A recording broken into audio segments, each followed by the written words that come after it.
Mark chapter 4, verses 35 through 41. On that day, when evening had come, he said to them, "Let us go across to the other side." And leaving the crowd, they took him with them in the boat, just as he was, and other boats were with him. And a great windstorm arose, and the waves were breaking into the boat, so that the boat was already filling. But he was in the stern, asleep on the cushion. And they woke him and said to him, "Teacher, do you not care that we are perishing?" And he awoke and rebuked the wind and said to the sea, "Peace, be still." And the wind ceased, and there was a great calm. And he said to them, "Why are you so afraid? Have you still no faith?" And they were filled with great fear and said to one another, "Who then is this that even the wind and the sea obey him?" Thanks, Mallory. This is the word of the Lord. Thanks, Mallory. Well, hello again. We have been, for the past few months, really, looking at the oldest written account of the person in the life of Jesus. It's called the Gospel of Mark. And we've been taking our time to just slowly read through and look at the first 8 chapters, which are really all about trying to answer this question, who is Jesus? Who is this person that has made such an enormous impact on the world?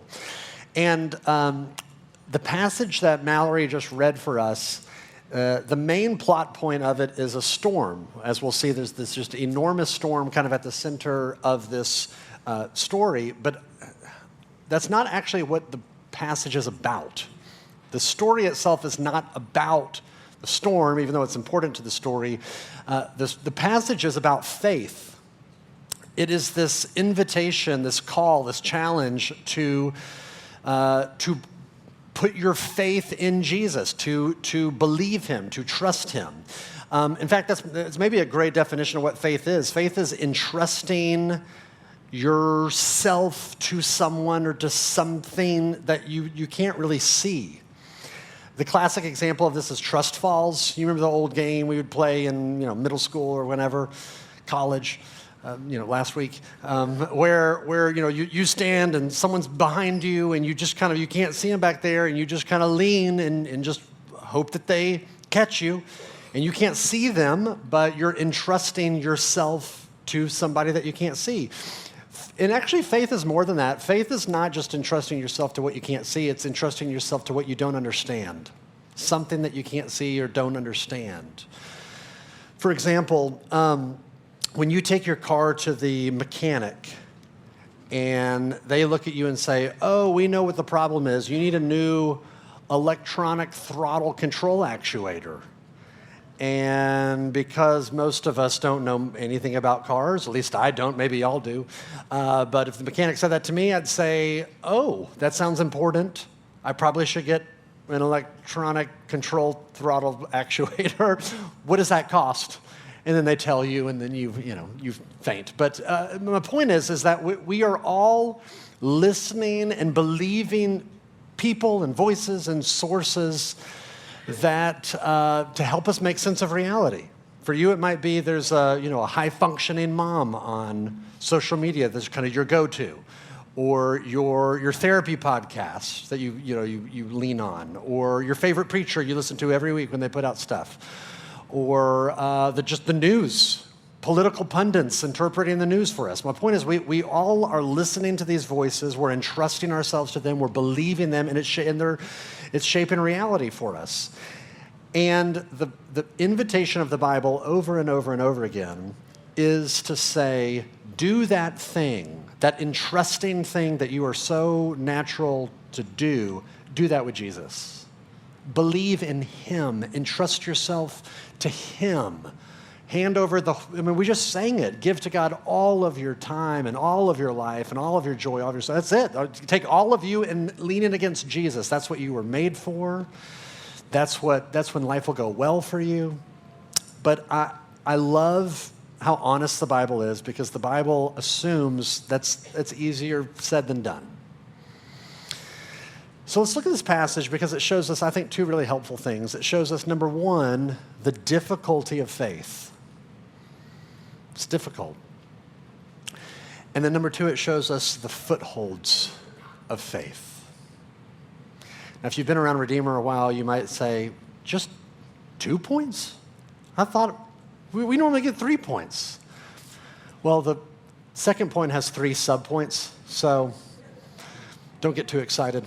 So here's the first idea, the difficulty of faith. The difficulty of faith. The story begins, or the passage begins, I should say, on that day, which means this is a continuation of what came before.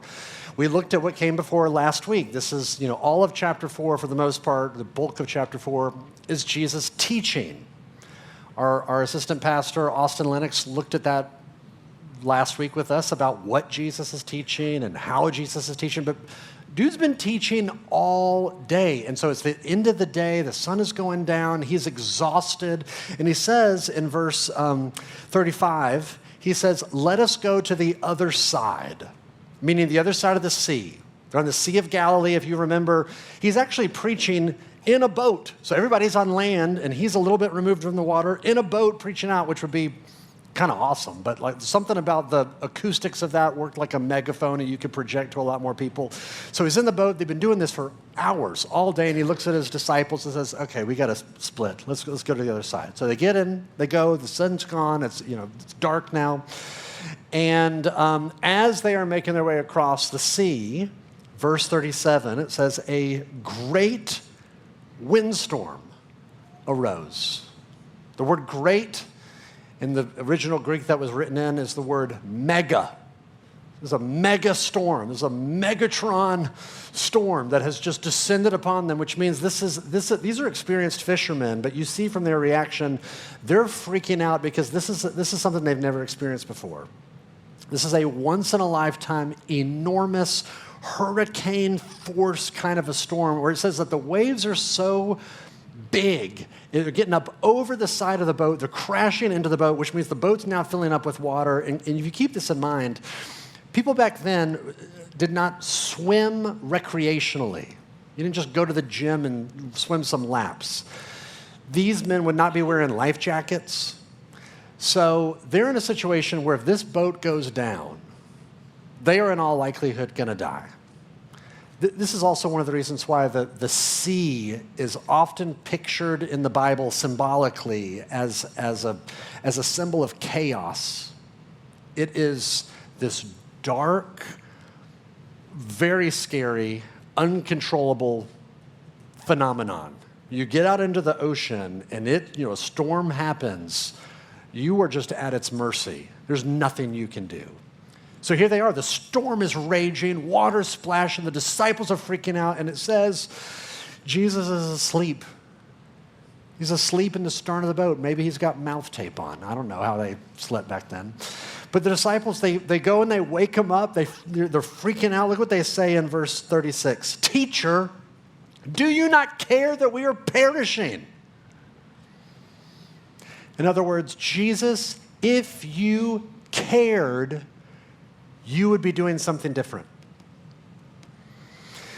Again, what I love about passages like this in the Bible is because it's so honest. This is just such a normal, knee-jerk human reaction, isn't it? I mean, you experience something that is very scary and very overwhelming, and you have to make sense of it. But you don't have all the data, but what you conclude is if God cared, he would be doing something different than this. If God really cared, this wouldn't have happened, or this thing didn't happen. If he really cared, God would be behaving differently. And so it seems to me that there's actually 2 layers to the difficulty of faith.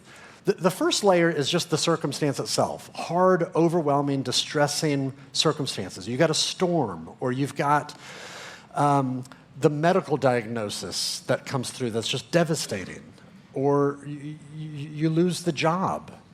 Or your marriage is crumbling and is imploding. You get the phone call at 3:15 in the morning that just, changes your life. You just watch the news. I mean, every single week, I wrestle with, oh my goodness, do we need to talk about that just happened this week? Because every single week, something, You just watch the news or you experience life, and you go through distressing situations, which is hard enough. And so I get it. It can be hard to say, I don't know if I can entrust myself to a God that allows stuff like that to happen in the world. It's hard. That's the first layer. But the second layer, which actually I think makes faith even more difficult, it's not just the events, but it's our interpretation of the events. It's when we try to make sense of the thing, and because we don't have all the facts, we don't have all the data, but we desperately want to make sense of it. Why? Why did this happen? And often our conclusion is because God didn't care. Or he's punishing me. I don't matter to him. Or he's trying to squish me under his thumb. Or the world is out of control, and either God's asleep at the wheel or he doesn't care. Either way, it's our interpretation of those events that cause us, lead us, tempt us to doubt his love, to doubt his power, to doubt his existence. And so that's why faith is difficult. It really is an uphill climb because we live in a world that's just hard. And we want to make sense of it. And so thankfully, though, this passage and the rest of the Bible as well, it gives us footholds for our faith.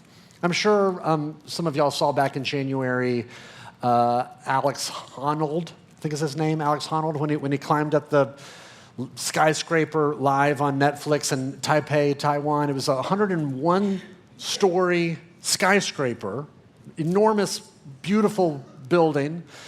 And he climbs up the side of it with no ropes and no nets, no safety gear, nothing, just like King Kong going up the side of this thing.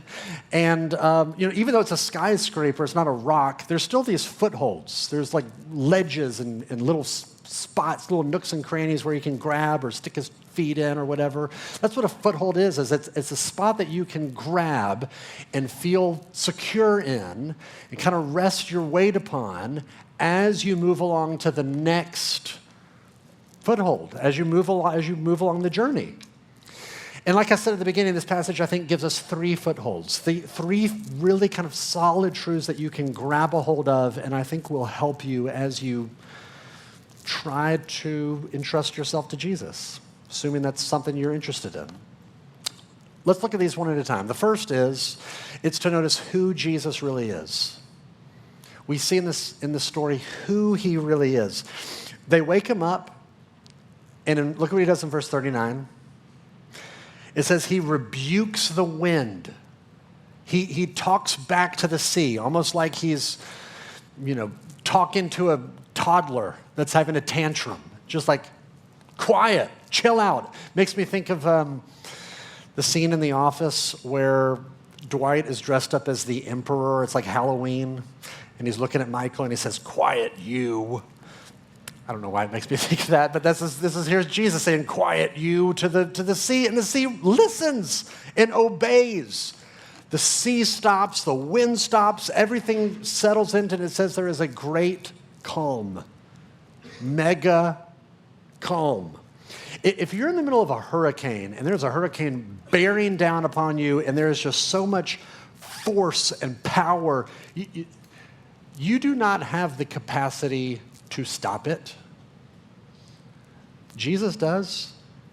Jesus talks back to the storm and it responds, which what Jesus is doing is he is revealing, I'm not just a teacher who's got some kind of special gadgets up my sleeves, as it were. I am the Lord of the universe. I am able to control that which is uncontrollable. I am Yahweh in the flesh. I am the Lord over nature. I am the Lord over heaven. I am the Lord over earth. And I'm the Lord over everything in between. And then in verse 40, he turns to them, and now it's his turn to start asking some questions. He says, "Why are you so afraid?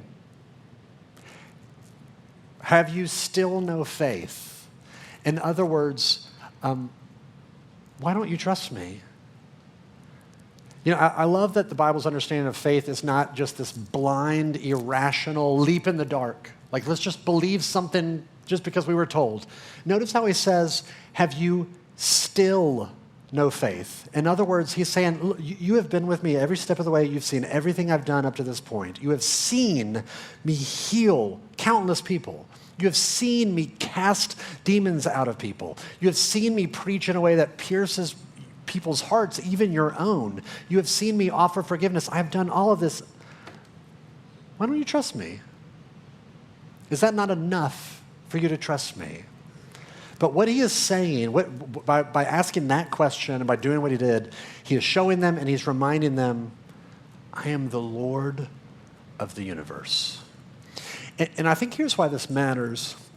Because there are really only, I think, two ways to relate to God, fundamentally. There's a lot of different ways, but bottom line, there are only two ways to relate to God.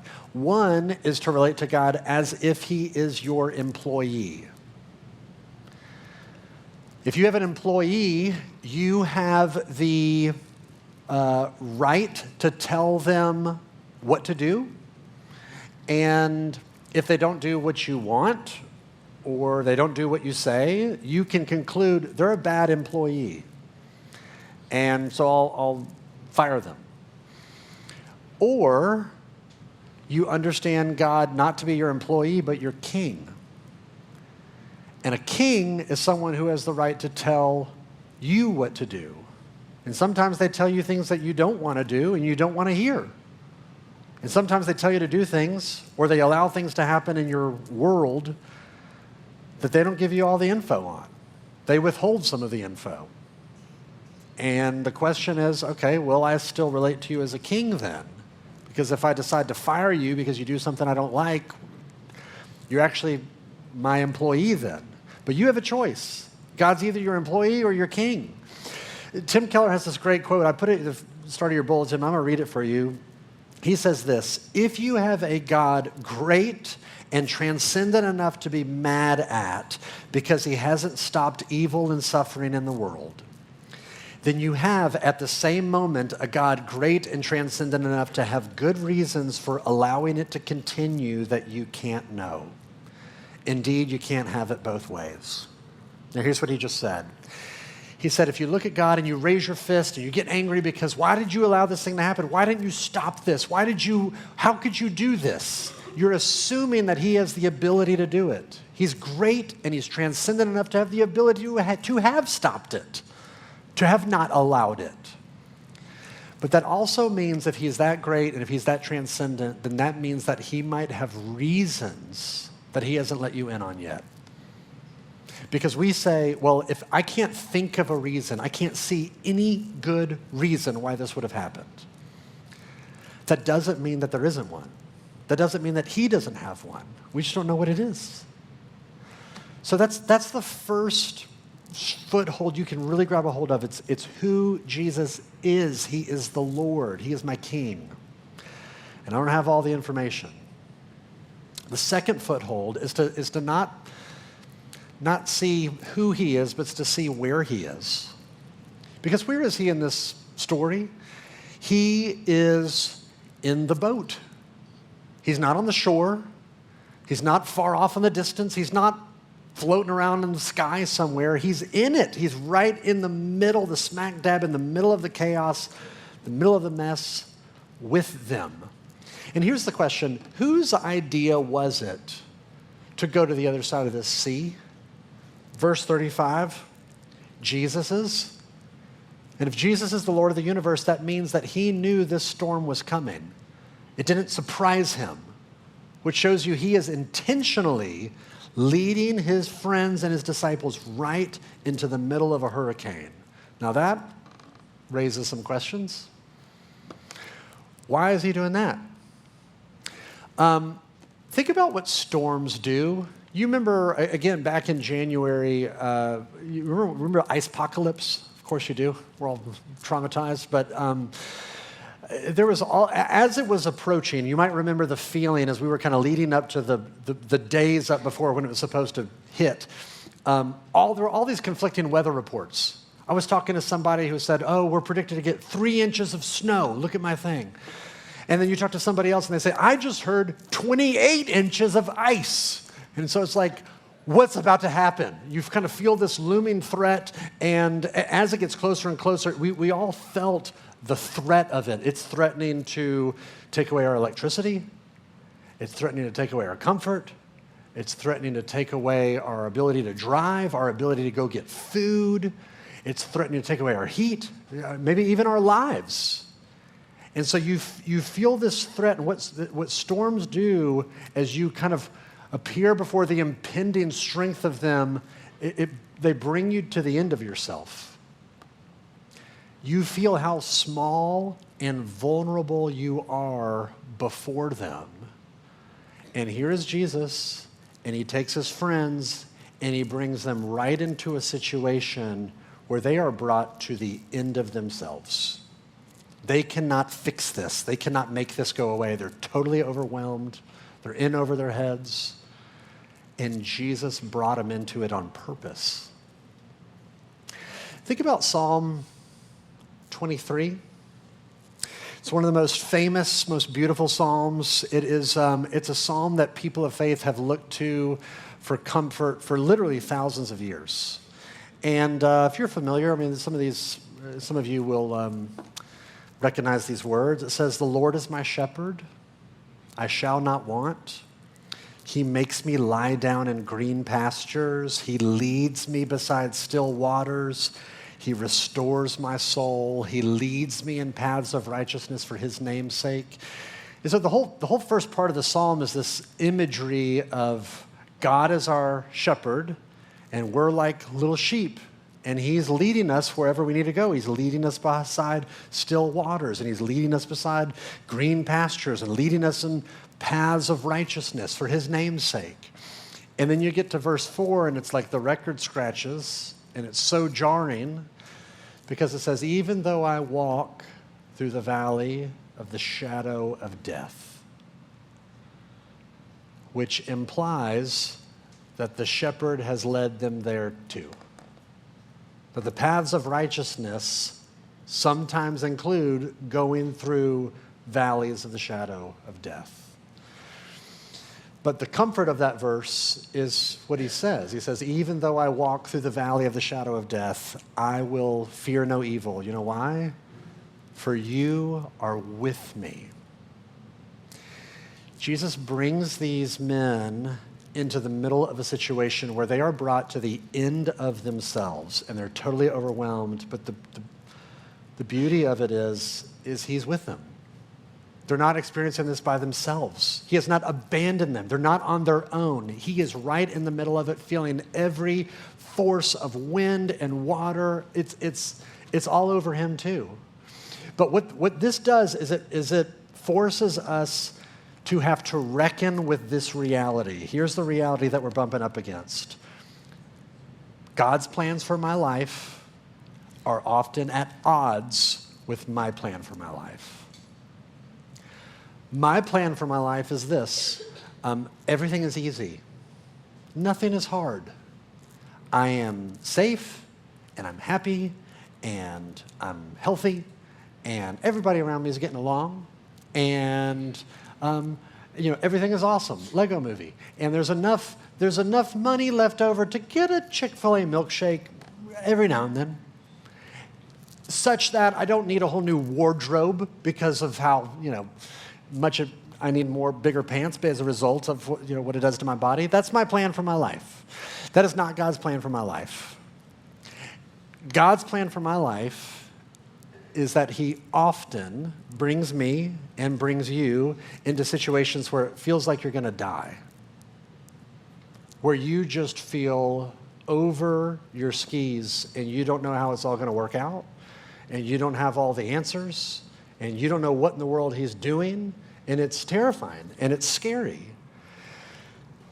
And in those moments, we have to decide, am I going to entrust my very life to a God when I don't know what is all going on, and I don't know what he's going to do? The beauty is when you do, you discover that he's been in the boat with you the whole time. that he's never left you, that he's been right there, that he's experienced everything that you've experienced. He knows what it feels like to be violated. He knows what it feels like to be used. He knows what it feels like to be rejected and betrayed. He knows what it feels like to be alone. He knows what it feels like to be depressed and overwhelmed. He's experienced it all. He's not immune from the suffering that you and I experience. So the first foothold, who he is, Jesus is the Lord. Second foothold, where he is, Jesus is in the boat. Third foothold, what he does. Jesus calms the ultimate storm. He calms the ultimate storm. If you go back to the actual story, he's just, the hurricane is gone now. Everything is peaceful and calm. And look at verse 41. And they were filled with great fear, mega fear, and said to one another, who then is this that even the wind and the sea obey him? In other words, they are more afraid after the hurricane has calmed down than they were in the middle of it. Before it just says that they were afraid. Now they have mega fear. And you know why? I think it's because they just realized there is something infinitely more dangerous than a storm, and it's sitting right here in the boat with us. This is still nighttime when the hurricane is chilled out. It's still in the middle of the night. And so I can imagine a scenario where, they wake up Jesus, the storm's going on, he tells the storm, quiet you, and then it does, and then he turns to his disciples, and he's like, why are y'all freaking out? Do you still not trust me? And then he just goes back to his cushion and, lays down and goes back to sleep. And they're just left dripping wet, staring at each other, totally dumbfounded, having a conversation that might go like, what just happened? What did we just experience? Who is this? This is not just a Marvel superhero. This is the Lord of the universe. And we just yelled at him. We just insulted him. We just accused the Lord of the universe of wrongdoing. Maybe one of the reasons why they're feeling such great fear in this moment is because they realize, okay, we may have just survived that hurricane, but there is a storm on the horizon that is coming for every one of us that we do not have the ability to survive. It is this ultimate storm of God's justice, of how a righteous, dangerous, uncontrollable God would respond to people who insult him and tell him that he's wrong and he doesn't care. That storm is on the horizon. And what's interesting, if you go 10 chapters ahead into the Gospel of Mark, that storm makes landfall. Jesus is in Jerusalem with the disciples. They're in the Garden of Gethsemane. They just had Passover, and Jesus is praying. And listen how it describes how Jesus is feeling. It says that he is greatly distressed, mega distressed and troubled. He says, my soul is very sorrowful, even to death. Jesus is overwhelmed with anxiety and terror. He has mega fear. This is someone who just slept, just took a nap through a tornado. And now his knees are quaking. It says he's scared to death. And you know why? It's because he knows that hurricane was nothing compared to the ultimate storm that is coming. And irony of ironies, the disciples are the ones that are sleeping.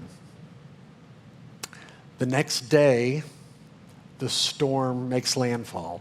Jesus is strung up on a cross. And this hurricane of the justice and the judgment and the wrath of God against all the ways that we insult him and accuse him over the course of a whole lifetime, all of it bundled up and just gets unloaded on Jesus. What makes the cross so horrific, and there's so many things that make the cross horrific, it's not just that it was so inhumane and so barbaric and so just gruesome and horrible. Physically speaking, it is that spiritually speaking, he is taking on all of the consequences of all of our failures and all of our sin, wrapped up in one moment into his very being, in the core of who he is, and it just consumes him. It pummels him to death, so that that storm would pass over you and you could sleep through it. In the first Chronicles of Narnia story, the one that shows up first chronologically, not the one that was written first, but the first one is Magician's Nephew. And there's a story about a little boy named Diggory who very foolishly decided to ring this bell, even though his friend Polly told him not to. And he rings the bell, and it breaks this enchantment and wakes up this wicked queen who goes on to become this, the White Witch with what are those things called? Turkish delights that she gives later. But the White Witch shows up, and evil is introduced into the world of Narnia, and he's meeting with Aslan, who is the great lion, the creator of Narnia, and he just ruined paradise. He just brought evil into paradise. And here's what Aslan says: evil will come of that evil, but it is still a long way off, and I will see to it that the worst falls upon myself. Jesus lets the worst of the world's evil fall on him. He experiences the raging storm of God's justice so that you can experience the serenity of God's peace. When you and I are tempted to look at God and say, don't you care that we're perishing? Look at what I'm experiencing. Don't you care? We are perishing. The invitation is to look back at the cross. God so loved the world that he gave his one and only Son, that whoever believes in him shall not perish, but have everlasting life. Of course he cares about us perishing. He cares so deeply. He came and he perished in our place so that we would never, ever, in an ultimate sense, experience perishing. Trusting Jesus, I know it's so difficult because we don't have all the information. We don't know what in the world's going on. He so generously gives us these three footholds. Look at who he is. Jesus is the Lord. He's not my employee. Look at where he is. He's in the boat with me. He knows what it feels like to experience suffering and pain. He has led me to the end of myself, but I'm not by myself. And look at what he's done. He has calmed the ultimate storm, so I can know in the core of my being, it's not because he doesn't care about me. This horrible thing I'm experiencing is not because he's punishing me. Look at how much he cares about me on the cross. Final thought, and I'm done. I think one of the reasons we love movies and books and stories so much is because you get to see the evolution and the transformation of characters. You meet them and they're kind of a mess, and then in the end, something amazing and magical happens. And so you meet Neville Longbottom, and he's timid and klutzy, and he feels so, not certain of himself at all. He's always losing his frog. And in the end, he's like courageous and valiant. It's like awesome. And you first meet Michael Scott, and he's so cringy and so unlovable. So there's nothing redeeming about him. He's so inappropriate. And then by the end, he's so lovable. You're cheering for him. You cry when he leaves. You love him so much. And Peter is one of the men that was in this story.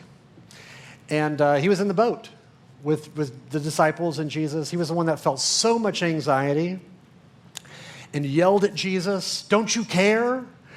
And Peter grows up and goes on to live many years where he's walking by faith and trying to follow Jesus. And he writes a few letters to a few different churches. We have a few of these letters in the New Testament. The first letter he wrote is called 1 Peter, which is not very creative, but it's quite clear. And but in that letter, towards the end of that letter, he writes this. I just want to read it to you. He writes this to these churches. Here's what he says. Talking about Jesus, he invites these churches to cast all your anxieties on him because he cares for you. Same word. Cast all your anxieties on him because he cares for you. Here is someone who has walked with Jesus, grabbing a hold of those footholds slowly over the course of so many years. And he's able to look at people and say, hey, I know when you are overwhelmed with anxiety, it's going to be tempting to think he doesn't care. But I know firsthand, even when I'm overwhelmed and I'm experiencing the anxiety, I know he cares for me. He's proven it time and time again. And so he invites the church, he invites us, cast them all on him because he cares for you. Let's do that now. Let me pray. Father, we turn to you, and so many of us are in so many different places where even right now we just feel like we're in the middle of the storm. We just feel so overwhelmed. And we're scared, and we feel like our life has been turned upside down, and we don't know what to do, and we don't know where to turn, and we don't know where to find the answers. We don't know where to find the help.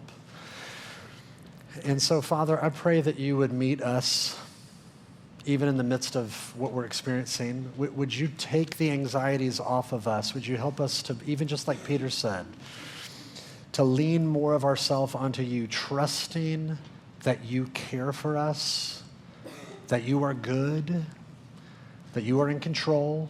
Father, when all of these things are so hard to believe because we're just so panicked, would you help root us in these eternal, beautiful truths and help give our very soul some stability in the midst of a very uncertain and shaky world? Help us to believe deeply that no matter what happens in this life, that you care about us. We pray all this in Jesus' name. Amen.